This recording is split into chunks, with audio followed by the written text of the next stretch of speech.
Hello everyone, good morning সবাইকে। আজকে তোমাদের সাথে একটা হেলদি স্মুদি রেসিপি শেয়ার করছি। এটা আমি প্রথমবারই খেলাম, আর দিদি বাড়ি যখন গিয়েছিলাম দিদি এটা আমাকে বানাতে বললো, আমি ওই জন্য নিজেই বানাচ্ছিলাম। আর তোমাদের সাথে শেয়ার তো আমি প্রত্যেকটা ভিডিওই করি, তাই আমি এটাও ভিডিও করেছিলাম।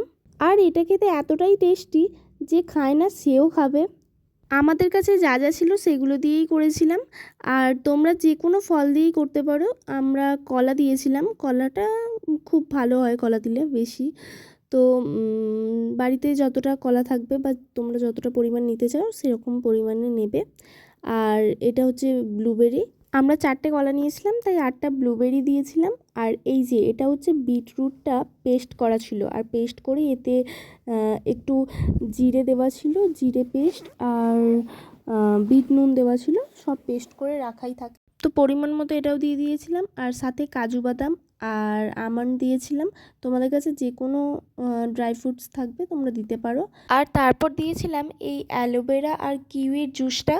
তোমরা এতে সব কিছু পরিমাণ মতোই দিও। আর এটা যেহেতু হেলদি সেই কারণে দিদি চিনি দিতে বারণ করেছে, তো চিনি দিইনি। বাট যেহেতু কলা আছে, কলাটা মিষ্টি, তো চিনির প্রয়োজনই হবে না। আর অন্য ফল দিলেও তো কোনো রকম মিষ্টির প্রয়োজন হয় না।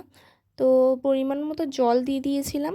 তোমরা যতটা মানে স্মুথ খেতে চাইবে ততটা দেবে। আর তারপর সব কিছু মিক্সার গ্রাইন্ডারে দিয়ে পেস্ট করে নিয়েছিলাম। আর দেখো এত সুন্দর হবে আমি ভাবিনি, কারণ এটা আমি প্রথমবারই বানালাম। আর তারপর নিজেদের জন্য গ্লাসে সার্ভও করে নিলাম। এত সুন্দর হয়েছিল। আর তোমরা যতটা স্মুথ খেতে চাইবে ততটাই জল দেবে।